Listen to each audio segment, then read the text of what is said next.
Mi propia hija me escupió en la cara y me acusó de algo que jamás haría, pero lo que ella no sabía es que yo tenía una cámara grabando todo.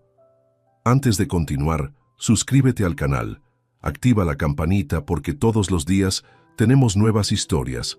Deja tu like y cuéntanos en los comentarios desde qué ciudad nos estás viendo. Me llamo Emilio Ruiz, tengo 67 años y durante 4 décadas trabajé como ingeniero industrial hasta jubilarme hace 2 años. Pensé que mis días más duros habían quedado atrás, que podría disfrutar tranquilamente de mi pensión y ver crecer a mis nietos. Pero el martes 15 de marzo de 2024, a las 8:30 de la mañana, mi mundo se desplomó de la manera más inesperada. Esa mañana, como todos los días, fui a la cocina a prepararme el café. Mi rutina era siempre la misma: levantarme a las 7:45, ducha rápida y luego desayunar mientras revisaba las noticias en el periódico. Vivía solo en mi casa de Salamanca desde que mi esposa Elena falleció hace 3 años, pero no me sentía solo. Mi hija Cristina venía a visitarme cada martes y viernes, supuestamente para ayudarme con las compras y asegurarse de que estuviera bien. Cristina tiene 32 años, es soltera, y según me contaba, trabajaba en una empresa de marketing digital. Siempre me había parecido una hija responsable, aunque en los últimos meses la notaba diferente. Más nerviosa, más esquiva con las conversaciones y siempre necesitando dinero para emergencias que nunca me explicaba bien. Ese martes, mientras removía el azúcar en mi café, decidí revisar mi cartera para sacar dinero para el almuerzo. Y ahí fue cuando lo noté. Faltaban 80 euros. Los había contado el día anterior porque había ido al banco. Tenía 240 euros y ahora solo quedaban 160. Mi primera reacción fue pensar que había hecho mal las cuentas, pero soy ingeniero, señores. Los números son mi especialidad.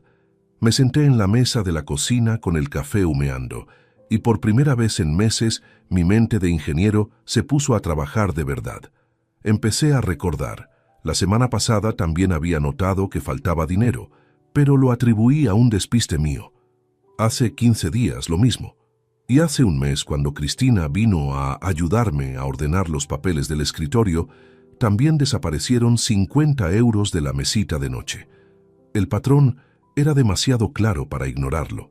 Solo había una persona que tenía acceso regular a mi casa, que sabía dónde guardaba el dinero y que había estado comportándose de manera extraña: mi propia hija. A las 10:15 de la mañana sonó el timbre. Era Cristina, llegando para su visita habitual del martes. La dejé pasar como siempre. Le ofrecí café, charlamos sobre el tiempo, pero esta vez yo estaba observando cada uno de sus movimientos con ojos diferentes. Cuando fue al baño, vi cómo sus ojos se desviaron hacia mi chaqueta colgada en el perchero del pasillo. Cuando me levanté a contestar el teléfono, la vi acercarse a la mesa donde siempre dejaba la cartera. Decidí hacer una prueba. Le dije que iba a regar las plantas del jardín trasero y que tardaría unos 10 minutos. Salí por la puerta de atrás, pero me quedé observando desde la ventana de la cocina. Lo que vi me destrozó el alma. Cristina abrió mi cartera, sacó 3 billetes de 20 euros y los guardó rápidamente en su bolso. Mi propia hija, la niña que había criado, a quien había pagado universidad, a quien había sostenido económicamente hasta hace poco. Me estaba robando. Volví a entrar fingiendo normalidad, pero por dentro estaba ardiendo. No de rabia, sino de una frialdad calculada que no había sentido nunca. Cuando se despidió con el beso de siempre en la mejilla, yo ya había tomado una decisión.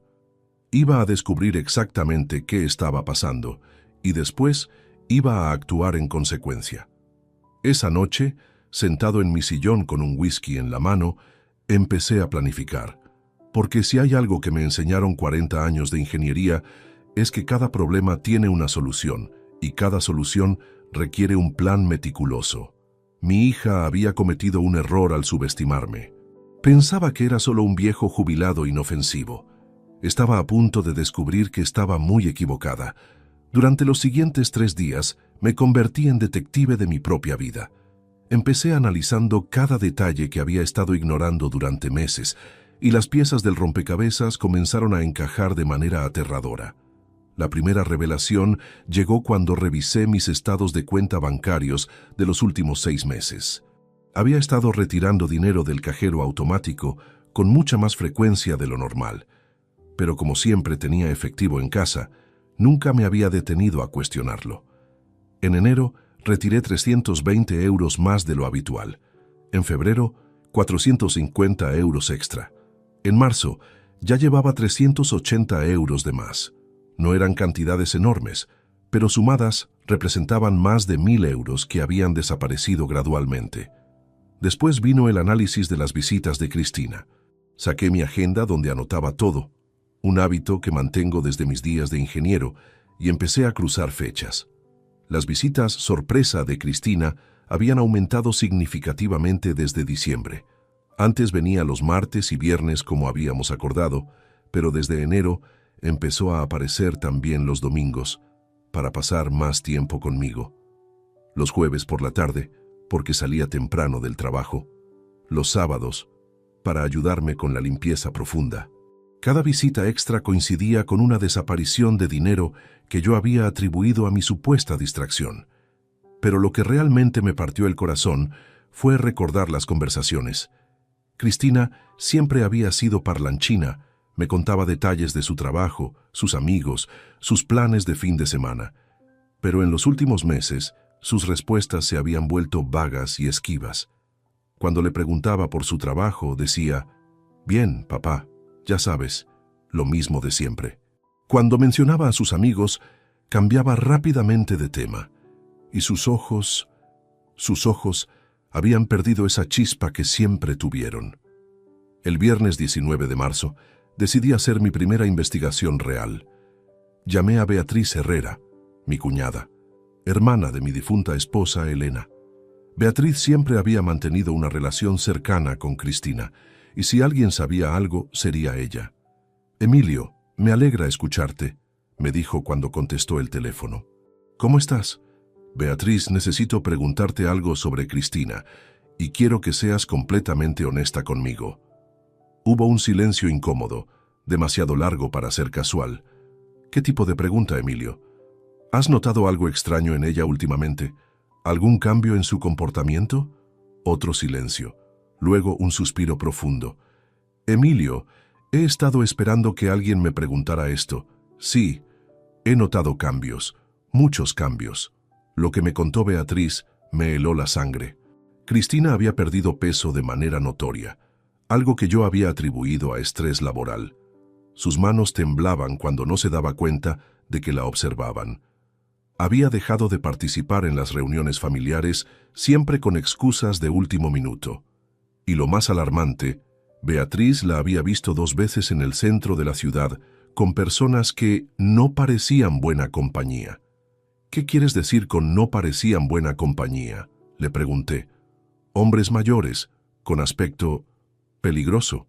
Una vez la vi entrando en un portal conocido por temas de drogas. Pensé en contártelo, pero no quería preocuparte sin estar segura. Colgué el teléfono sintiéndome como si me hubieran dado un puñetazo en el estómago. Drogas. La palabra que había estado evitando pensar finalmente había sido pronunciada en voz alta. Esa noche no pude dormir. Me quedé en mi escritorio, organizando toda la información como solía hacer en mis proyectos de ingeniería. Creé una línea de tiempo detallada, correlacioné fechas, analicé patrones.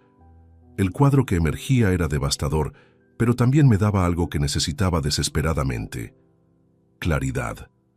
El sábado por la mañana, Cristina apareció sin avisar. Era la prueba perfecta para mi nueva teoría. La recibí con normalidad, pero esta vez prestaba atención a detalles que antes había pasado por alto.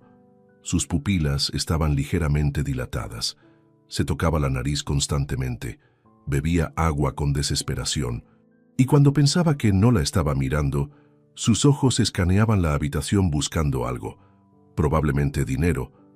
Durante nuestra conversación, mencioné casualmente que había estado pensando en hacer algunos arreglos en la casa y que tal vez necesitaría sacar dinero del banco para pagarlos en efectivo. Vi cómo se le iluminaron los ojos por un segundo antes de que pudiera controlarlo. ¿Qué tipo de arreglos, papá?, me preguntó, tratando de sonar desinteresada. Oh, nada urgente. Tal vez arreglar el tejado, cambiar algunas tuberías. Unos 3 o 4 mil euros, supongo. La vi tragar saliva. Sus manos comenzaron a temblar ligeramente. Cuando se fue esa tarde, revisé inmediatamente mi cartera. Habían desaparecido 60 euros más. Pero esta vez, yo estaba preparado. Esta vez, tenía un plan. Esa noche, mientras organizaba mis notas, me di cuenta de que había subestimado completamente la situación. No se trataba solo de una hija que robaba dinero ocasionalmente. Se trataba de una adicción. Y las adicciones llevan a las personas a hacer cosas desesperadas e impredecibles. Mi hija estaba en problemas serios, y yo era su objetivo más fácil, pero ella no sabía que acababa de despertar al ingeniero que había dentro de mí. Y los ingenieros, señores, somos muy buenos resolviendo problemas complejos. El verdadero juego estaba a punto de comenzar. La semana siguiente se convirtió en la investigación más intensa de mi vida. Decidí aplicar la misma metodología que usaba para resolver problemas de ingeniería complejos: observación sistemática, recolección de datos y análisis de patrones. Lo que descubrí superó mis peores temores. El lunes 22 de marzo comencé mi vigilancia discreta. Me posicioné en la cafetería La Central, que está justo enfrente del edificio donde supuestamente trabajaba Cristina. Llegué a las 8:00 de la mañana y esperé. Las horas de entrada terminaron a las 9:30 y Cristina nunca apareció. Tampoco a las 10:00 ni a las 11:00. Me quedé hasta las 13:00 horas sin verla. Al día siguiente repetí el operativo, misma cafetería, mismo horario. Nada. Era evidente que mi hija me había estado mintiendo sobre su empleo durante meses. El miércoles decidí cambiar de estrategia. En lugar de buscarla en su supuesto trabajo, decidí seguir las pistas que Beatriz me había dado sobre el centro de la ciudad. Me dirigí al barrio donde mi cuñada la había visto con esas malas compañías. Era una zona que conocía bien porque había supervisado la construcción de varios edificios allí en los años 90, pero que ahora tenía una reputación muy diferente. A las 15:30, mientras tomaba un café en el bar Mirador de la calle Trinidad, la vi. Cristina caminaba por la acera opuesta con un hombre de unos 40 años, delgado, con tatuajes visibles en los brazos. Se dirigían hacia un portal que recordaba perfectamente: el número 47. Ese edificio había sido uno de mis proyectos y sabía que los apartamentos de la planta baja se habían convertido en lugares problemáticos. Los seguí a distancia prudente. Entraron al edificio y desaparecieron. Esperé una hora completa escondido tras un coche aparcado. Cuando salieron, Cristina parecía diferente, más nerviosa, pero también más relajada, si eso tiene sentido. El hombre le dio algo pequeño que ella guardó rápidamente en su bolso.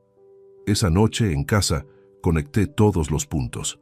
Mi hija no solo consumía drogas, estaba comprándolas regularmente, y para financiar su adicción, me robaba a mí, probablemente porque era la fuente más segura y predecible de dinero que tenía. El jueves decidí hacer algo que jamás pensé que haría: contratar a un investigador privado. Busqué en internet y encontré a Álvaro Mendoza, un exdetective de la Policía Nacional que ahora trabajaba de forma independiente. Su oficina estaba en el centro y sus referencias eran impecables. «Señor Ruiz», me dijo durante nuestra reunión, «lo que me está contando es más común de lo que imagina. Los adictos suelen robar primero a su familia porque es donde encuentran menos resistencia». Le entregué todas las notas que había recopilado. Fechas, horarios, cantidades de dinero, ubicaciones. Álvaro revisó todo con profesionalidad. «Necesito que me consiga información específica», le dije. «Quiero saber exactamente cuánto debe, a quién se lo debe y qué tipo de sustancias está comprando. También necesito saber si está involucrada en algo más que el simple consumo». Álvaro asintió. «Le costará 800 euros por una investigación completa de una semana. ¿Está seguro de que quiere saber la verdad completa?» Pagué sin dudarlo. Los resultados llegaron el viernes siguiente y fueron devastadores. Álvaro había conseguido información desde 3 fuentes diferentes.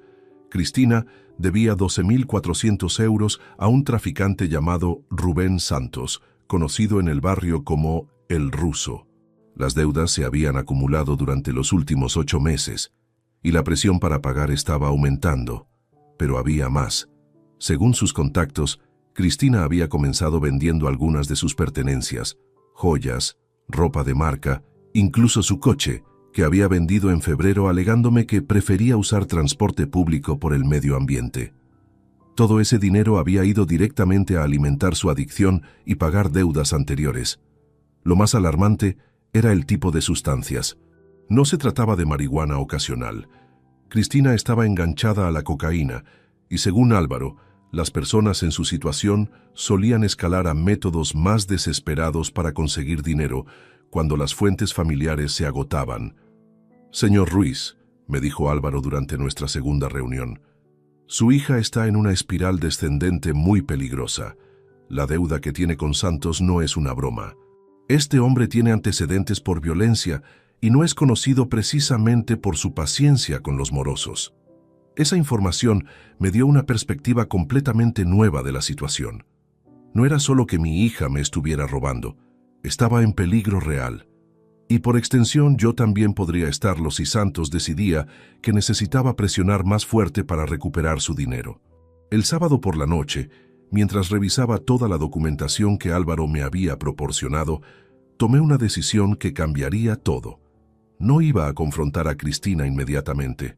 No iba a hacer nada emocional o impulsivo. En su lugar, iba a construir una estrategia completa que no solo protegiera mis intereses, sino que también pusiera a mi hija en una posición donde no tuviera más opción que enfrentar su problema de frente. Pero primero necesitaba más información. Y para conseguirla, iba a tener que hacer algo que nunca imaginé hacer: espiar a mi propia hija de manera sistemática y documentar cada uno de sus movimientos. La siguiente semana iba a ser crucial, porque si Cristina pensaba que podía continuar manipulándome y robándome impunemente, estaba a punto de descubrir que había subestimado gravemente a su padre. El ingeniero en mí había despertado completamente y tenía un problema muy complejo que resolver. El lunes 29 de marzo, puse en marcha la fase más delicada de mi investigación. Había decidido que necesitaba evidencia sólida y documentada de todo lo que estaba sucediendo. Como ingeniero, sabía que las acusaciones sin pruebas no sirven de nada, y si las cosas escalaban, como intuía que lo harían, necesitaría respaldo legal irrefutable. Mi primera medida fue instalar un sistema de videovigilancia discreto en mi propia casa. Contraté a Técnicas de Seguridad Salamanca, una empresa local especializada. Les dije que había tenido algunos problemas con ladrones en el barrio y quería proteger mi propiedad. El técnico, un joven llamado Pablo Ortega, instaló 3 cámaras pequeñas, una en el salón principal, otra en el pasillo que conecta con las habitaciones y una tercera en la cocina, todas con grabación en alta definición y almacenamiento en la nube. «Señor Ruiz», me explicó Pablo mientras configuraba el sistema, «estas cámaras son prácticamente invisibles. Puede acceder a las grabaciones desde su teléfono móvil o desde cualquier ordenador con internet. El sistema graba automáticamente cuando detecta movimiento». Pagué los 1.200 euros de la instalación sin pestañear. Era una inversión necesaria. El martes, Cristina vino para su visita habitual. Esta vez, yo estaba preparado de manera diferente. No solo tenía las cámaras grabando, sino que también había colocado estratégicamente mi cartera en la mesa del salón con exactamente 180 euros, 3 billetes de 50 y 3 de 10.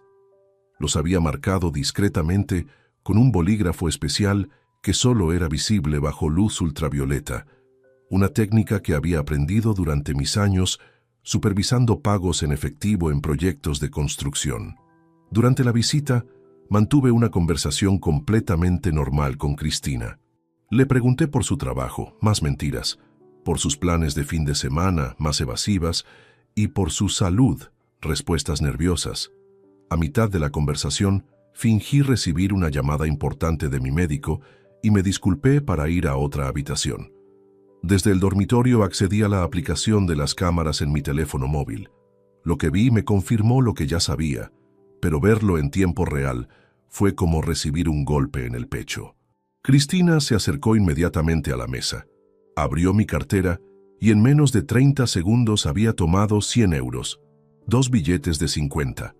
Lo hizo con movimientos rápidos y precisos, claramente practicados.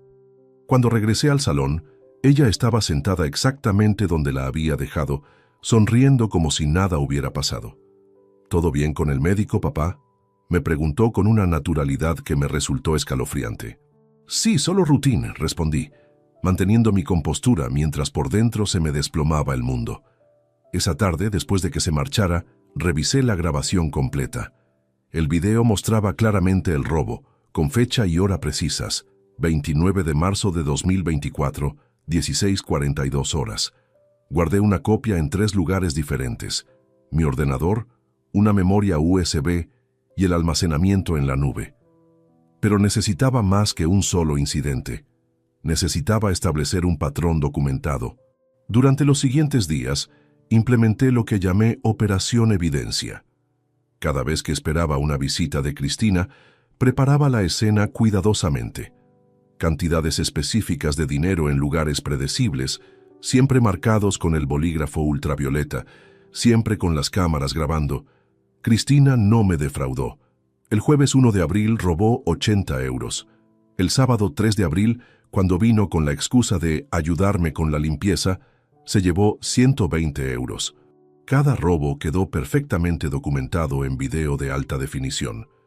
Pero mi investigación no se limitó a la videovigilancia. También había conseguido acceso a información más personal. Una noche, mientras Cristina estaba en el baño durante una de sus visitas, logré acceder brevemente a su teléfono móvil. Era un riesgo calculado pero necesario. Lo que encontré en sus mensajes superó mis expectativas más sombrías. Conversaciones con al menos 5 personas diferentes sobre material, pagos y encuentros. Los mensajes con alguien identificado como ruso, claramente Rubén Santos, eran especialmente alarmantes. Tu viejo tiene que tener más pasta guardada, decía un mensaje del 28 de marzo. No puedo seguir esperando, nena. Ya sabes lo que pasa cuando no se paga a tiempo. La respuesta de Cristina me heló la sangre. Tranquilo, ruso. Mi padre es muy predecible. Le sacaré más esta semana. Solo necesito que me des un poco más de tiempo. Otro mensaje del 2 de abril era aún más revelador. ¿Has pensado en lo que te dije sobre la denuncia? A veces los viejos necesitan una lección para soltar la pasta. Hice capturas de pantalla de todos los mensajes relevantes, asegurándome de que se viera claramente la fecha y la hora. Cada imagen fue guardada en múltiples ubicaciones seguras. Esa noche, sentado en mi escritorio con todos los documentos y evidencias organizadas frente a mí, finalmente comprendí la magnitud real de la situación. Mi hija no solo me estaba robando para financiar su adicción, estaba siendo presionada por criminales peligrosos y estaba considerando seriamente la posibilidad de presentar algún tipo de denuncia falsa contra mí para obtener más dinero. La frase «los viejos necesitan una lección para soltar la pasta» resonaba en mi mente como una campana de alarma. ¿Qué tipo de lección estaban planeando? ¿Una denuncia por maltrato? ¿Por abuso? ¿Algo peor? Era momento de pasar a la siguiente fase de mi estrategia. Tenía evidencia sólida, conocía las amenazas y entendía el alcance del problema. Ahora necesitaba protección legal y aliados estratégicos. El viernes por la mañana llamé al despacho de abogados Moreno y Asociados, el más prestigioso de Salamanca. Era hora de que un profesional evaluara mi situación y me ayudara a construir una defensa sólida, porque si Cristina y sus amigos creían que iban a intimidar o manipular a un viejo indefenso, estaban a punto de descubrir que habían elegido al objetivo equivocado. La guerra silenciosa había comenzado y yo tenía la ventaja de que ellos no sabían que ya conocía sus movimientos. El lunes 5 de abril a las 10:00 horas me presenté en el despacho de Javier Moreno. un abogado penalista con 30 años de experiencia que había sido recomendado por mi antiguo jefe en la empresa de ingeniería. Su oficina en la Plaza Mayor inspiraba confianza, bibliotecas repletas de códigos legales, diplomas enmarcados y un ambiente de profesionalidad absoluta. «Señor Ruiz», me dijo Moreno después de revisar toda la documentación que le había llevado, «esta situación es más compleja y peligrosa de lo que parece a primera vista. Los mensajes que me muestra sugieren que están planeando presentar una denuncia falsa contra usted, posiblemente por maltrato o abuso, que son acusaciones que pueden arruinar la reputación de una persona, incluso si posteriormente se demuestra su inocencia». Moreno se reclinó en su silla y continuó con tono grave. «Necesitamos actuar preventivamente. Voy a preparar una estrategia defensiva completa. Primero, registraremos todas las evidencias que tiene ante notario para darles validez legal incuestionable. Segundo, presentaremos una denuncia preventiva por extorsión y robo continuado. Y tercero, solicitaremos una orden de alejamiento temporal para protegerlo de cualquier acción desesperada». Los honorarios ascendían a 500 euros por el proceso completo, pero era una inversión necesaria para salvaguardar tanto mi patrimonio como mi reputación. Mientras Moreno preparaba los documentos legales, yo me enfoqué en la segunda parte de mi estrategia: asegurar mis recursos financieros. El martes por la mañana visité mi banco, Banco Santander, donde mantenía mis cuentas desde hacía 15 años. El director de sucursal, Fernando Jiménez, me conocía personalmente desde mis años como ingeniero. «Don Emilio», me dijo después de explicarle mi situación, «entiendo perfectamente su preocupación. Vamos a crear una cuenta de protección patrimonial. Transferiremos el 80% de sus ahorros a una cuenta que requerirá doble autorización para cualquier movimiento. También modificaremos los beneficiarios de todas sus pólizas y productos financieros. En total, protegí 127.000 euros de mis ahorros, dejando únicamente 15.000 euros en la cuenta corriente habitual. Si alguien intentaba manipularme para obtener dinero, no encontraría las cantidades que esperaba.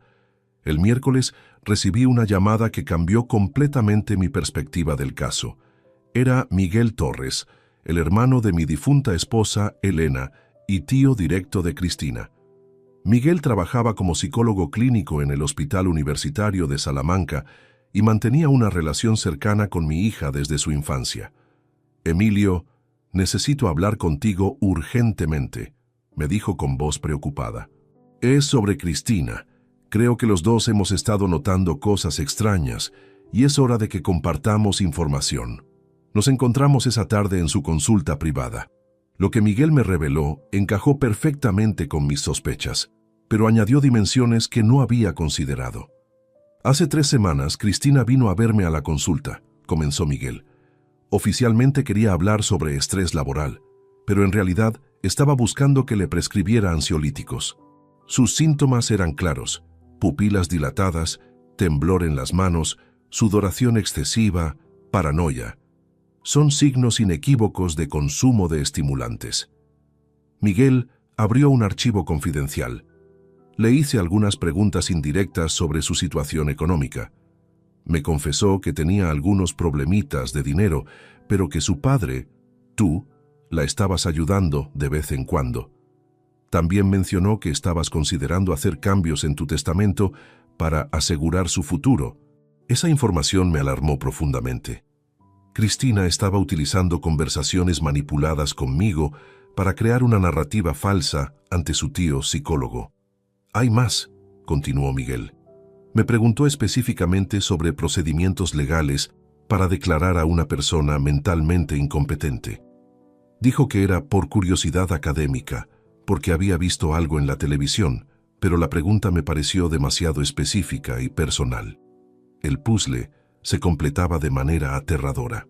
Cristina no solo estaba robándome y planeando una denuncia falsa, también estaba explorando la posibilidad de declararme incapacitado mentalmente para acceder directamente a mi patrimonio. «Miguel», le dije, «necesito que documentes oficialmente esta conversación y también necesito que me ayudes a entender exactamente qué tipo de procedimientos legales podría intentar». Miguel accedió inmediatamente. Como profesional sanitario, tenía obligación de reportar sospechas de abuso hacia personas mayores, y mi situación encajaba perfectamente en esa categoría. El jueves, mientras organizaba toda la nueva información, recibí una llamada inesperada de Álvaro Mendoza, el investigador privado. «Señor Ruiz, tengo información urgente», me dijo. «Mis contactos me han informado que Rubén Santos está aumentando la presión sobre su hija. Le ha dado un ultimátum: conseguir 15,000 euros antes del domingo o enfrentarse a consecuencias serias. También hemos detectado que Santos ha estado haciendo preguntas sobre usted específicamente. ¿Dónde vive? ¿Qué tipo de ingresos tiene? ¿Si vive solo?». Esta información confirmaba mis peores temores. La situación ya no era solo entre Cristina y yo, ahora involucraba a criminales que me habían identificado como objetivo potencial. «Hay una cosa más», añadió Álvaro. «Hemos interceptado comunicaciones que sugieren que Santos le ha dado a su hija una fecha límite para resolver el problema del viejo. No sabemos exactamente qué significa, pero el contexto sugiere que están planeando algo para este fin de semana». Colgué el teléfono sabiendo que había llegado el momento de pasar a la acción.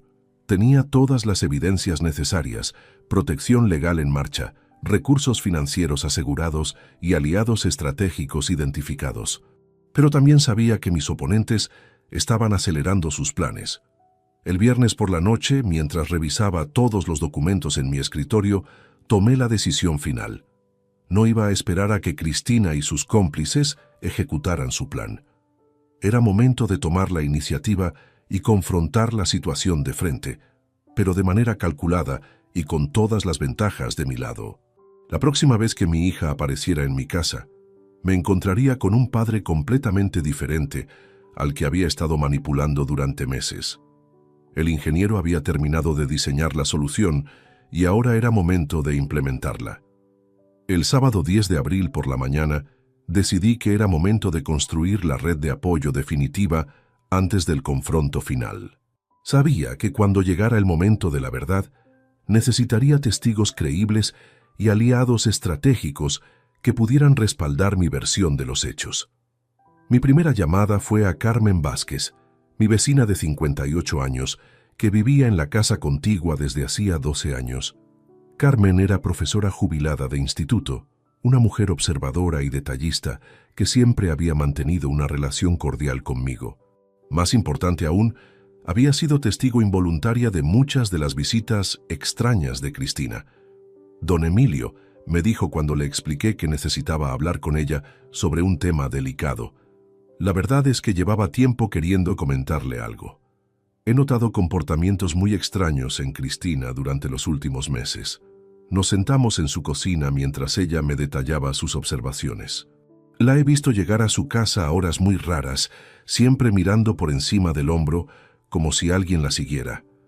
Una vez, hace 3 semanas, la vi discutiendo por teléfono en su jardín a las 11 de la noche. Estaba muy agitada, gritando algo sobre dinero y plazos. Pero lo que Carmen me contó después me dejó helado. También he visto coches extraños aparcados cerca de su casa cuando ella viene de visita. Coches con hombres dentro que no son del barrio. Una vez incluso anoté una matrícula porque me pareció sospechoso. 7842 KLM. Era un BMW negro con 2 hombres que estuvieron vigilando su casa durante toda la tarde del martes pasado. Le pedí a Carmen que documentara oficialmente estas observaciones mediante una declaración escrita. Como antigua profesora, tenía credibilidad ante cualquier autoridad y sus observaciones añadían una dimensión externa crucial a mi caso. Mi siguiente paso fue contactar con el doctor Antonio Sánchez, mi médico de cabecera desde hacía 15 años. Necesitaba documentación médica que demostrara mi estado mental completamente normal, como protección ante cualquier intento de declararme incapacitado. «Emilio», me dijo el doctor Sánchez, después de realizarme un examen completo y varios test cognitivos, «está usted en perfectas condiciones mentales para una persona de su edad. Sus capacidades de memoria, razonamiento y toma de decisiones están por encima de la media. Voy a emitir un informe médico detallado que certifique su competencia mental plena. El informe médico, fechado el 10 de abril de 2024, certificaba oficialmente mi capacidad mental íntegra y descartaba cualquier signo de deterioro cognitivo o vulnerabilidad que pudiera ser utilizada legalmente en mi contra. Esa tarde recibí una llamada de Beatriz Herrera, mi cuñada, que añadió información crucial a mi investigación. Emilio, anoche Cristina me llamó llorando, me dijo con voz preocupada. Estaba desesperada, diciendo que necesitaba hablar con alguien de confianza sobre una situación muy grave. Quedamos para almorzar hoy. El almuerzo entre Beatriz y Cristina había sido revelador. Me contó que estaba atravesando dificultades económicas serias y que algunas personas muy peligrosas la estaban presionando. Me pidió que hablara contigo para convencerte de prestarle 20.000 euros urgentemente. Pero lo más alarmante vino después. También me dijo algo muy extraño, Emilio. Me preguntó si yo creía que tú estabas perdiendo facultades mentales últimamente. Dijo que te había notado confundido y olvidadizo y que estaba preocupada por tu capacidad para manejar tus finanzas de manera responsable. Beatriz había rechazado categóricamente esa insinuación, pero la semilla de la estrategia de Cristina había quedado clara. Estaba preparando el terreno para presentarme como una persona mayor vulnerable y mentalmente deteriorada. «Hay algo más», continuó Beatriz. Me preguntó específicamente sobre los procedimientos para obtener poder notarial en casos de incapacidad mental. Dijo que era por si acaso llegabas a necesitar ayuda con tus asuntos legales. El domingo por la mañana, mientras organizaba toda esta nueva información en mi escritorio, sonó el teléfono. Era Álvaro Mendoza con noticias urgentes. «Señor Ruiz, la situación se ha acelerado dramáticamente», me dijo con tono grave. «Mis fuentes me informan que Rubén Santos se reunió ayer con Cristina en el bar El Cruce. Le dio un ultimátum definitivo: conseguir el dinero antes del miércoles, o él mismo visitaría al viejo para negociar directamente». Álvaro había conseguido grabar parte de la conversación desde una mesa cercana. Santos le dijo textualmente a su hija: «Si tu padre no suelta la pasta por las buenas, tendremos que convencerlo por las malas. Ya sabes lo que funcionó con el constructor de Valladolid el mes pasado». Esta información confirmaba que no se trataba de amenazas vacías. Santos tenía antecedentes de violencia contra personas mayores para cobrar deudas. «También interceptamos una llamada que hizo Cristina después de la reunión», continuó Álvaro. «Llamó a alguien identificado como Marcos y le dijo: tenemos que acelerar lo del viejo. Prepara los papeles para el martes. Si no funciona lo de la denuncia, usaremos el plan B». Esa noche, sentado en mi salón con todas las evidencias organizadas frente a mí, comprendí que había llegado el momento decisivo. Tenía documentación completa del robo continuado, testigos creíbles de comportamientos sospechosos, certificación médica de mi competencia mental, protección legal y financiera en marcha, y información detallada sobre las amenazas criminales. Pero también sabía que mis oponentes habían acelerado sus planes y que tenía un plazo muy limitado antes de que intentaran ejecutar su estrategia. El lunes sería el día del confronto final. Cristina vendría para su visita habitual del martes, pero esta vez se encontraría con una situación completamente diferente a la que esperaba. Porque después de semanas de investigación meticulosa y preparación estratégica, había llegado el momento de que la hija que me había subestimado descubriera que su padre no era la víctima fácil que había imaginado. El ingeniero había completado su proyecto más importante y ahora era momento de presentar los resultados. La guerra silenciosa estaba a punto de convertirse en un enfrentamiento abierto y yo tenía todas las ventajas. El lunes 12 de abril implementé la fase final de mi preparación. Sabía que al día siguiente, cuando Cristina llegara para su visita habitual, se encontraría con una realidad completamente diferente a la que esperaba. Pero antes, necesitaba asegurarme de que cada elemento de mi estrategia estuviera perfectamente coordinado. Mi primera acción fue reunirme con el sargento Luis Ramírez de la Guardia Civil en la comandancia de Salamanca. A través de Javier Moreno, mi abogado, había conseguido una cita para presentar formalmente toda la evidencia que había recopilado durante semanas. «Señor Ruiz», me dijo el sargento Ramírez, después de revisar minuciosamente los videos, fotografías, mensajes interceptados y declaraciones de testigos, «tiene usted un caso sólido de extorsión familiar y robo continuado. También hay indicios claros de que está siendo amenazado por organizaciones criminales». El proceso oficial se puso en marcha inmediatamente. «Vamos a abrir una investigación formal contra Rubén Santos y sus asociados por amenazas y extorsión. Respecto a su hija, los videos que ha proporcionado constituyen evidencia irrefutable de robo doméstico continuado. Pero entiendo que quiere manejar esa parte de manera más diplomática». El sargento Ramírez me aseguró que habría patrullas discretas vigilando mi domicilio durante los próximos días y que cualquier acercamiento de Santos o sus asociados sería interceptado inmediatamente. Después de la comisaría, me dirigí al despacho notarial de Isabel Guerrero para formalizar el último elemento de mi protección patrimonial. Durante los días anteriores, había redactado un nuevo testamento que excluía completamente a Cristina como beneficiaria, redistribuyendo mis bienes entre organizaciones benéficas y mi sobrino Alejandro, hijo de Miguel Torres. «Don Emilio», me dijo la notaria mientras preparaba los documentos, «este nuevo testamento será registrado inmediatamente en el Registro General de Actos de Última Voluntad. A partir de mañana, cualquier persona que consulte la situación legal de sus bienes encontrará que su hija ya no figura como heredera».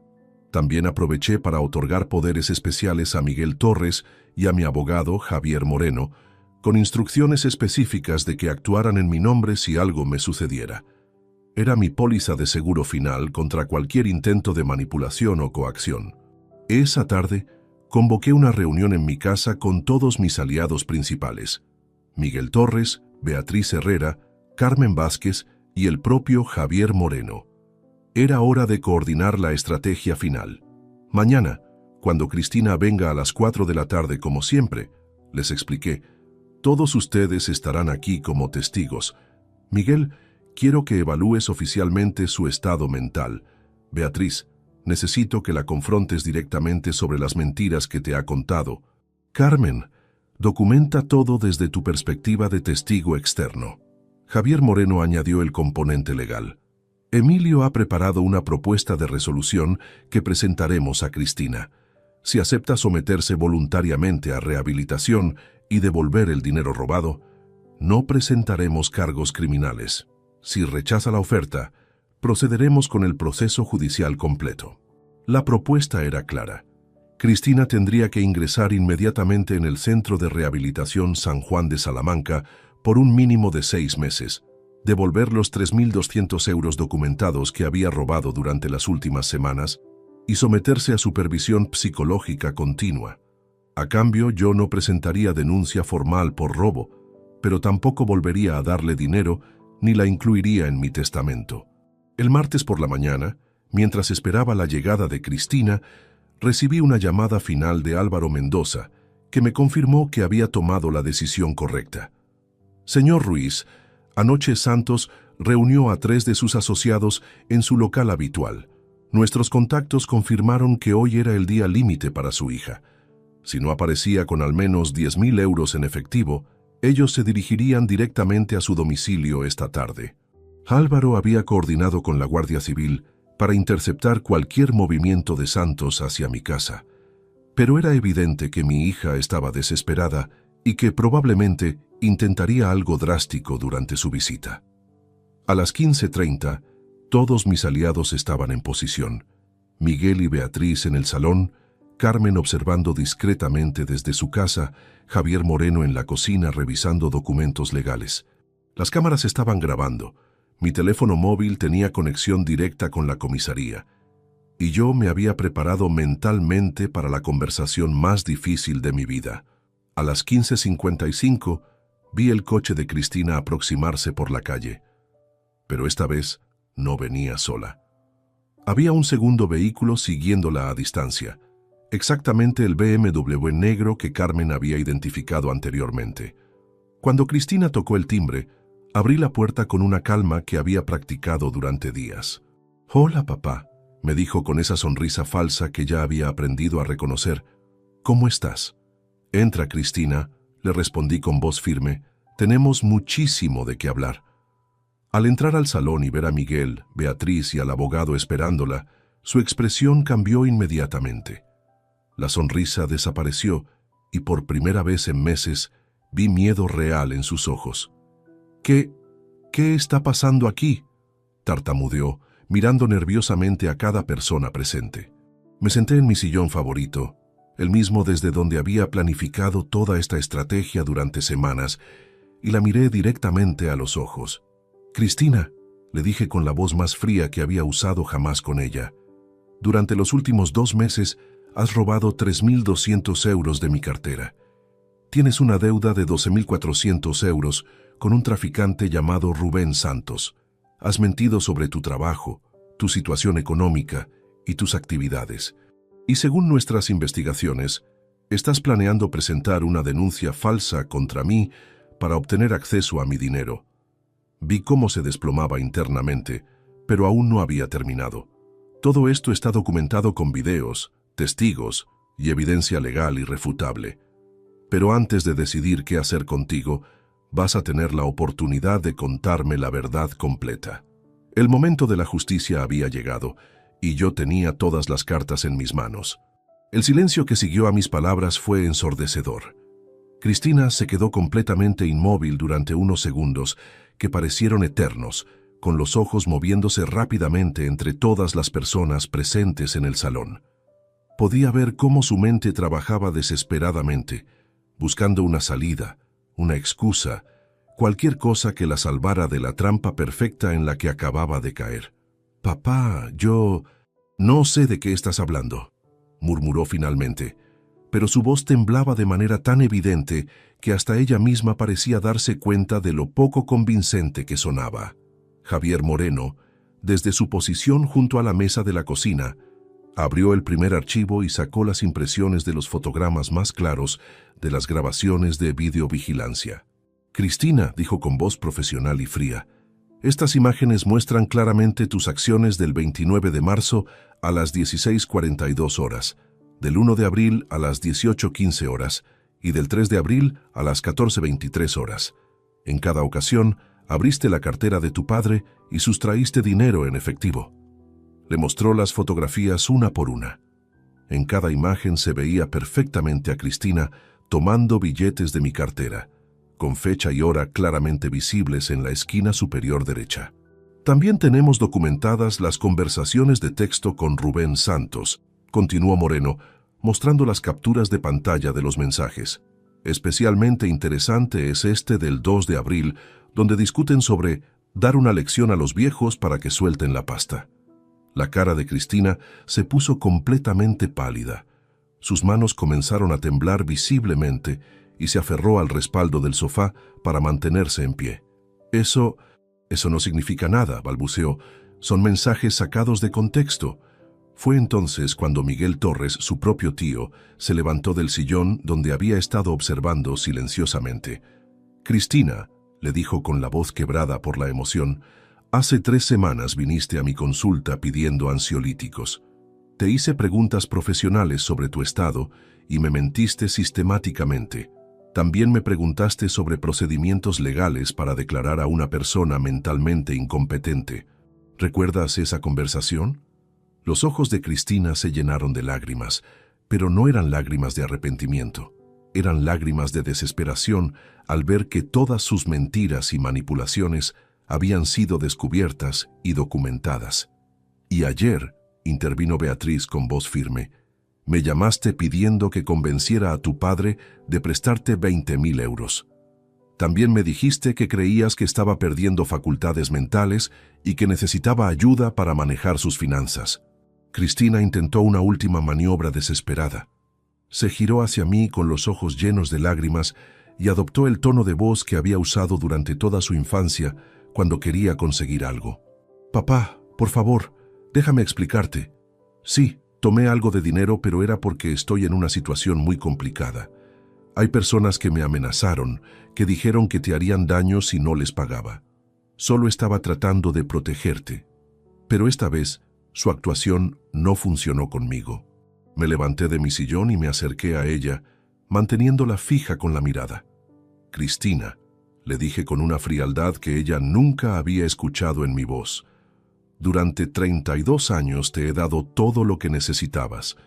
Te pagué la universidad, te ayudé cuando no tenías trabajo, te apoyé en cada decisión importante de tu vida. Y así es como me pagas, no solo robándome, sino planeando destruir mi reputación con denuncias falsas. Saqué mi teléfono móvil y reproduje uno de los audios que Álvaro Mendoza había grabado el domingo anterior en el bar El Cruce. Era la voz de Cristina hablando con Santos. Mi viejo tiene que tener más pasta guardada en algún lado. Solo necesito presionarlo un poco más. Si no funciona por las buenas, usaremos el plan de la denuncia. Al escuchar su propia voz, Cristina se derrumbó completamente. Se dejó caer en el sofá y comenzó a llorar de manera descontrolada. «¿Sabes lo que más me duele?», continué. «No es el dinero que robaste. Es que estuvieras dispuesta a destruir a tu propio padre por drogas. Porque sí, Cristina, sabemos exactamente para qué necesitabas el dinero». Javier Moreno se acercó y colocó sobre la mesa un informe detallado de Álvaro Mendoza, con fotografías de Cristina, entrando y saliendo de conocidos puntos de venta de narcóticos. «Tenemos documentados al menos 15 encuentros con traficantes durante el último mes», dijo Moreno.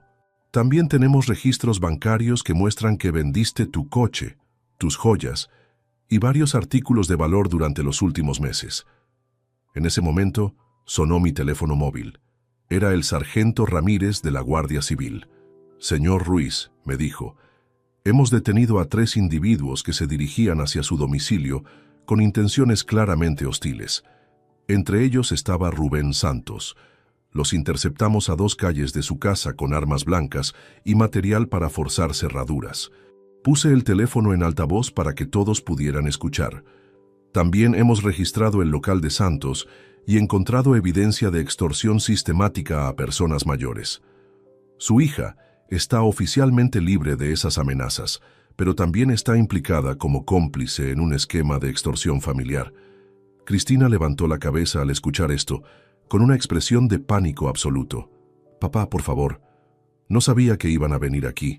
Nunca quise que te hicieran daño de verdad, pero ya era demasiado tarde para excusas». Me acerqué a la mesa donde Javier Moreno había preparado todos los documentos legales. «Cristina», le dije con voz firme, «tienes exactamente una oportunidad de salir de esto sin enfrentar cargos criminales. Aquí tienes una propuesta de resolución. Puedes aceptarla ahora mismo, o puedes rechazarla y enfrentar las consecuencias legales completas». Le entregué el documento mientras ella lo leía con manos temblorosas. Sus ojos se movían rápidamente por cada línea, y podía ver cómo la realidad de su situación se hacía cada vez más clara. El momento decisivo había llegado, y por primera vez en meses, yo tenía el control completo de la situación. Cristina leyó el documento durante 5 minutos completos, con las lágrimas cayendo sobre el papel. Sus manos temblaban tanto que tuvo que apoyar los codos en la mesa para mantener el documento estable. El silencio en la habitación era absoluto. Todos esperábamos su respuesta, sabiendo que de esa decisión dependería no solo su futuro, sino también la posibilidad de reconstruir nuestra relación familiar. 6 meses de rehabilitación interna, murmuró leyendo las condiciones, evaluaciones psicológicas semanales, devolución completa del dinero sustraído, prohibición de contacto no supervisado durante el primer año. Se detuvo en la cláusula que especificaba su exclusión definitiva de mi testamento y la pérdida de cualquier derecho sobre mi patrimonio. «Papá», me dijo con voz quebrada, «esto significa que ya no confías en mí nunca más, que ya no soy tu hija de verdad». Miguel Torres se acercó y se sentó junto a ella en el sofá, adoptando su rol de psicólogo profesional. «Cristina, escúchame bien», le dijo con voz firme pero comprensiva. «Las adicciones son enfermedades que se pueden tratar, pero solo si la persona reconoce que tiene un problema y acepta ayuda profesional. Tu padre no te está castigando, Te está ofreciendo la única salida real que tienes. Beatriz también se levantó de su silla y se acercó. Niña, durante estos meses me has mentido sistemáticamente. Me usaste para manipular las emociones de tu padre. Eso no es solo adicción, eso es traición familiar calculada. Cristina alzó la vista hacia mí, buscando algún signo de flexibilidad en mi expresión, pero yo había aprendido a mantener la frialdad emocional necesaria para no dejarme manipular nuevamente. Papá, ¿y si acepto todo esto y hago la rehabilitación? Podremos volver a tener una relación normal después. Cristina, le respondí con una honestidad brutal. La confianza se construye durante años y se destruye en segundos. Tú la destruiste completamente. Si cumples con todos los términos de este acuerdo durante un periodo mínimo de 2 años, consideraré la posibilidad de reconstruir algún tipo de relación. Pero nunca será como antes. Javier Moreno consultó su reloj y nos recordó que teníamos un plazo limitado. Señorita Ruiz, debe tomar una decisión ahora. La Guardia Civil está esperando mi llamada para saber si presentamos cargos formales por robo doméstico continuado y conspiración para cometer extorsión. Si rechaza esta propuesta, el proceso judicial comenzará inmediatamente. Cristina cerró los ojos y respiró profundamente varias veces. Cuando los abrió, había una resolución diferente en su mirada. «Acepto», dijo finalmente con voz apenas audible. «Necesito que lo digas claramente y en voz alta», le exigí, para que quede registrado en la grabación. «Acepto todas las condiciones del acuerdo», repitió con más fuerza. «Acepto ingresar inmediatamente en rehabilitación, acepto las evaluaciones psicológicas, acepto devolver el dinero y acepto la supervisión continua». Javier Moreno activó una aplicación de grabación en su teléfono móvil. «Señorita Cristina Ruiz, ¿confirma usted que acepta voluntariamente y sin coerción todos los términos especificados en este documento de resolución familiar?» «Sí, confirmo», respondió ella. «¿Entiende que el incumplimiento de cualquiera de estas condiciones resultará automáticamente en la presentación de cargos criminales sin posibilidad de nueva negociación?» «Sí, entiendo». Miguel Torres sacó su teléfono móvil y marcó un número que ya tenía preparado. «Doctor Ricardo Fuentes, del Centro de Rehabilitación San Juan, Miguel Torres. Necesitamos un ingreso de emergencia para hoy mismo. Sí, tenemos toda la documentación médica y legal preparada». Mientras Miguel coordinaba los detalles del ingreso, Beatriz se acercó a Cristina con una mezcla de tristeza y determinación. «Cristina, quiero que sepas que aunque estoy profundamente decepcionada contigo, seguiré visitándote durante la rehabilitación, pero ya no voy a ser tu cómplice ni tu excusa. Si realmente quieres recuperarte, tendrás que enfrentar la verdad sobre lo que has hecho». A las 17:30 horas llegó la ambulancia del centro de rehabilitación. No era una ambulancia médica tradicional, sino un vehículo especializado para traslados de pacientes con problemas de adicción. El doctor Fuentes, un hombre de unos 50 años con experiencia evidente en este tipo de situaciones, entró a mi casa para evaluar a Cristina. «Señorita Ruiz», le dijo después de una evaluación rápida, «sus signos vitales indican abstinencia de estimulantes. El ingreso inmediato es no solo recomendable, sino necesario para su seguridad médica». Mientras Cristina recogía algunas pertenencias básicas de su coche, aproveché para tener una conversación final con el doctor Fuentes. «Doctor, necesito que entienda que mi hija ha demostrado ser extremadamente manipuladora. Es capaz de mentir de manera convincente y de utilizar las emociones de las personas para conseguir lo que quiere. Señor Ruiz, trabajamos regularmente con pacientes que presentan estos patrones de comportamiento. Tenemos protocolos específicos para evitar manipulaciones y asegurar que el tratamiento sea efectivo. Su hija no podrá usar las técnicas que funcionaron con usted durante estos meses». Cuando llegó el momento de la despedida, Cristina se acercó a mí con los ojos hinchados por las lágrimas. «Papá, sé que probablemente nunca me perdones, pero quiero que sepas que siento mucho todo lo que te hice. No era yo realmente. Las drogas me cambiaron completamente». La miré durante unos segundos antes de responder.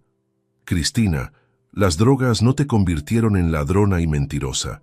Las drogas simplemente revelaron qué tipo de persona eres cuando estás desesperada. Ahora tendrás la oportunidad de demostrar si puedes ser alguien diferente.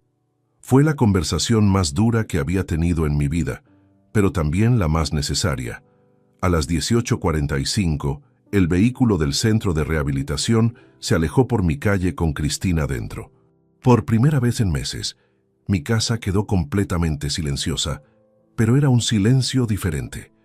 No era el silencio de la víctima que espera el próximo golpe, sino el silencio del hombre que había recuperado el control total de su vida. La primera fase de mi venganza estaba completa, pero intuía que lo más interesante estaba por venir. Los siguientes días transcurrieron con una tranquilidad que no había experimentado en meses. Sin embargo, esa calma duró exactamente una semana. El martes 20 de abril a las 11:30 de la mañana, recibí una llamada del doctor Fuentes que cambiaría completamente la dinámica de toda la situación. «Señor Ruiz», me dijo con voz preocupada, «necesito informarle que su hija ha violado las condiciones de su rehabilitación. Ayer por la noche intentó escapar del centro. La encontramos a las 2:00 de la madrugada tratando de saltar la valla perimetral. Mi primera reacción fue de decepción, pero no de sorpresa. Había preparado mi mente para esta posibilidad. «¿Está bien físicamente?», pregunté. Sí, no sufrió heridas, pero su estado emocional es muy preocupante. Durante la evaluación posterior al incidente, confesó que había estado en contacto con asociados de Rubén Santos antes de su ingreso.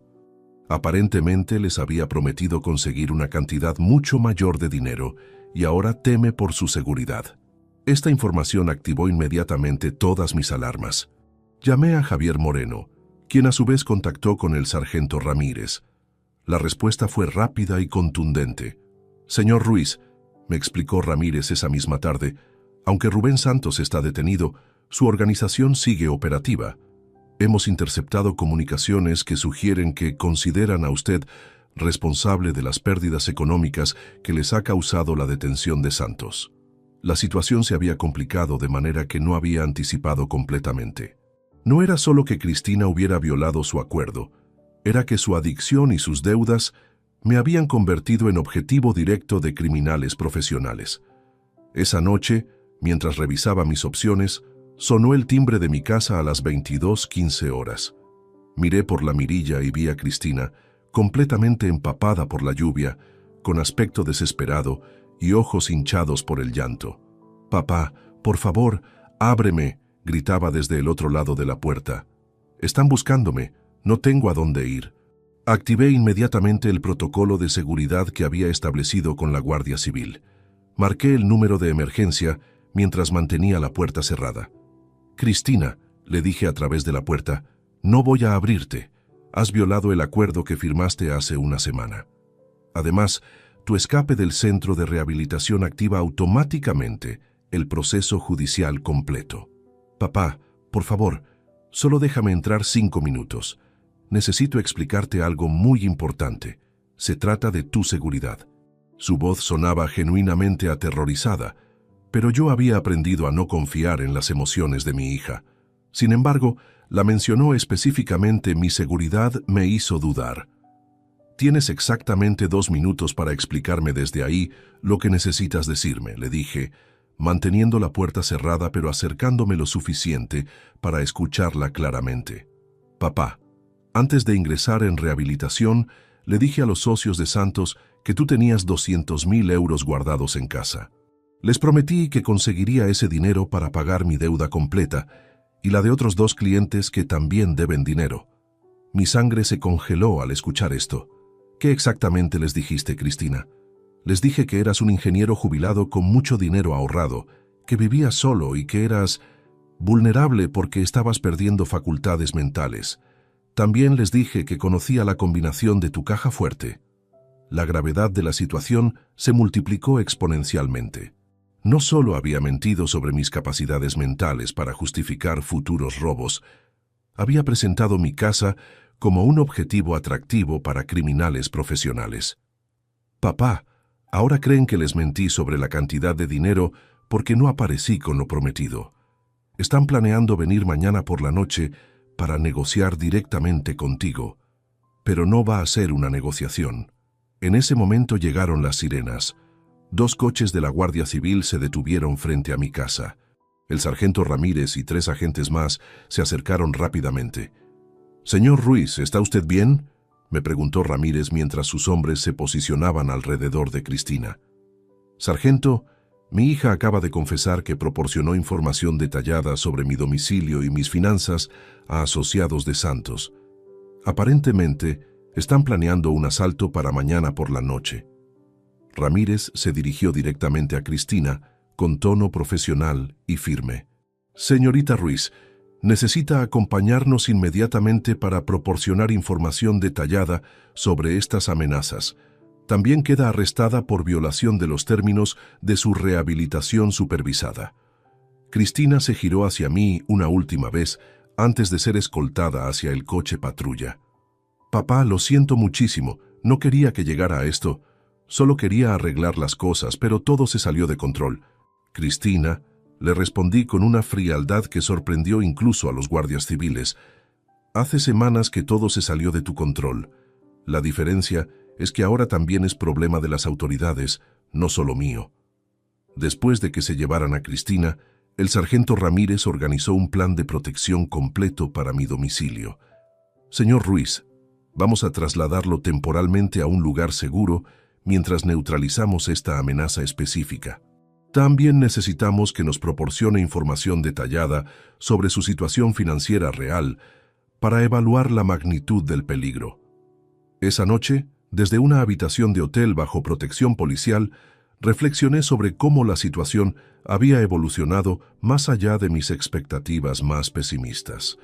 Mi hija no solo me había robado y mentido, había puesto en peligro mi vida física al involucrarme con criminales peligrosos. Pero también me di cuenta de algo importante. A pesar de toda la complejidad y el peligro, yo seguía manteniendo el control de la situación. Tenía protección legal, respaldo policial y documentación completa de todos los delitos cometidos. Cristina, por otro lado, había perdido completamente el control y ahora enfrentaba consecuencias legales serias que yo ya no podía mitigar aunque quisiera. La partida de ajedrez estaba llegando a su final, y aunque las últimas jugadas habían sido más peligrosas de lo anticipado, yo seguía teniendo todas las ventajas. El último movimiento estaba por ejecutarse. 3 meses después de aquella noche lluviosa de abril, mi vida había encontrado un equilibrio completamente nuevo. Era el jueves 22 de julio cuando recibí la llamada que cerraría definitivamente este capítulo de mi existencia. «Señor Ruiz», me dijo la juez Patricia Delgado desde el Juzgado de lo Penal número 3 de Salamanca, «el proceso judicial contra su hija ha concluido. Cristina Ruiz ha sido condenada a 2 años de prisión por robo continuado, extorsión familiar y colaboración con organización criminal. Sin embargo, la sentencia quedará en suspenso si cumple exitosamente un programa de rehabilitación de 18 meses bajo supervisión judicial». Durante estos meses, la investigación policial había revelado la verdadera magnitud de la red criminal en la que Cristina se había involucrado. Rubén Santos y sus asociados habían sido condenados a penas de entre 5 y 8 años de prisión por extorsión sistemática a personas mayores en toda la región de Castilla y León.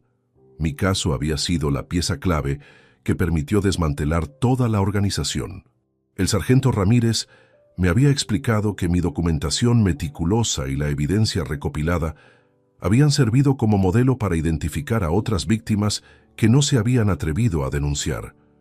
En total, la organización había extorsionado a más de 30 familias durante los últimos 2 años. La tarde del 25 de julio recibí una visita inesperada. Carmen Vázquez, mi vecina, me trajo una carta que había llegado a su buzón por error. El remitente era C. Ruiz, Centro de Rehabilitación San Juan. La carta era de Cristina, la primera comunicación directa que intentaba conmigo desde su arresto. «Papá», comenzaba la carta con una caligrafía temblorosa que evidenciaba su estado emocional. «Sé que probablemente no quieras leer esto, pero necesito que sepas que durante estos meses he tenido tiempo de entender realmente lo que te hice. Continuaba explicando su proceso de rehabilitación, pero lo que más me impactó fue un párrafo específico. El psicólogo del centro me hizo escribir una lista de todas las veces que te mentí, te robé o te manipulé durante el último año. La lista tiene 247 entradas, 247 veces que traicioné tu confianza. Cuando terminé de escribirla, entendí por qué no me abriste la puerta aquella noche. La carta terminaba con una propuesta que no esperaba. No te pido perdón porque sé que no lo merezco. Solo te pido que, si algún día consideras que he cambiado realmente, me permitas devolverte los 15.000 euros que calculé que te robé en total durante todo el año. He conseguido trabajo en el centro de rehabilitación como asistente administrativa y quiero dedicar mi salario completo a reparar el daño económico que te causé. Esa misma tarde, llamé a Miguel Torres para discutir la situación. Mi cuñado había mantenido contacto profesional con el equipo de rehabilitación de Cristina durante estos meses. Emilio, me dijo Miguel, como psicólogo, puedo decirte que el proceso de Cristina ha sido genuino. Ha enfrentado realidades sobre sí misma que la mayoría de las personas nunca tienen el valor de confrontar. Pero como familiar, entiendo completamente si decides que ya es demasiado tarde para cualquier tipo de reconciliación. Le pregunté su opinión profesional sobre las posibilidades reales de recuperación de Cristina. Estadísticamente, me respondió, las personas que llegan al punto donde llegó ella tienen una tasa de recaída del 70% durante el primer año post-rehabilitación. Pero Cristina tiene algo a su favor, consecuencias reales y pérdidas tangibles que la motivan a cambiar. Perdió tu confianza, tu dinero, su libertad, y casi pierde la vida por las amenazas criminales. El 15 de agosto, exactamente 4 meses después de su arresto, tomé una decisión que habría sido impensable meses atrás. Conduje hasta el Centro de Rehabilitación San Juan para una visita supervisada. Cristina había cambiado físicamente de manera notable. Había recuperado peso saludable, sus ojos tenían claridad que no veía desde hacía años, y cuando me vio entrar a la sala de visitas, no intentó abrazarme ni hacer gestos emocionales manipulativos. «Hola, papá», me dijo simplemente, permaneciendo sentada hasta que yo decidiera si quería acercarme. «Cristina», le respondí manteniendo distancia física, pero con menos frialdad que la última vez. «He venido porque quiero evaluarte personalmente, no para perdonarte, sino para determinar si la persona que me robó y mintió durante meses sigue existiendo». Durante los siguientes 40 minutos, tuvimos la conversación más honesta de nuestras vidas. Cristina me explicó detalladamente cómo había comenzado su adicción, cómo había racionalizado cada robo y cómo había llegado a considerar denunciarme falsamente. «Papá, la parte más difícil de la rehabilitación no fue dejar las drogas», me confesó. «Fue aceptar que yo elegí hacerte daño. Nadie me obligó a robarte. Nadie me obligó a mentirte. Cada vez que abrí tu cartera, supe exactamente lo que estaba haciendo». Al final de la visita, le entregué un documento que había preparado con Javier Moreno. «Este es un contrato de restitución», le expliqué. «Si cumples exitosamente tu rehabilitación completa, si mantienes empleo estable durante 12 meses consecutivos y si devuelves la totalidad del dinero robado, consideraré la posibilidad de reconstruir algún tipo de relación limitada, pero nunca volverás a tener acceso a mi dinero, mi casa o mi confianza plena». Cristina leyó el documento cuidadosamente y asintió. «Acepto todas las condiciones, papá, y quiero que sepas que aunque nunca me perdones completamente, hacer este proceso ha valido la pena porque por primera vez en años me siento como una persona real. Hoy, 6 meses después de esa visita, puedo decir que mi estrategia fue completamente exitosa. Protegí mi patrimonio, expuse la verdad, neutralicé las amenazas y establecí consecuencias proporcionales al daño recibido». Cristina cumplió su programa de rehabilitación y actualmente trabaja en una empresa de contabilidad, devolviendo mensualmente 300 euros de su deuda conmigo. Nos vemos una vez al mes en un restaurante neutral, siempre por periodos limitados, siempre con conversaciones supervisadas por las circunstancias. ¿La he perdonado? No completamente. Confío en ella. Jamás como antes. Pero logré que enfrentara las consecuencias de sus acciones y recuperara el control de mi propia vida. Absolutamente. A los 67 años, aprendí que a veces el amor más efectivo es el que establece límites inquebrantables y consecuencias reales. Mi hija necesitaba un padre que la detuviera, no un padre que la permitiera.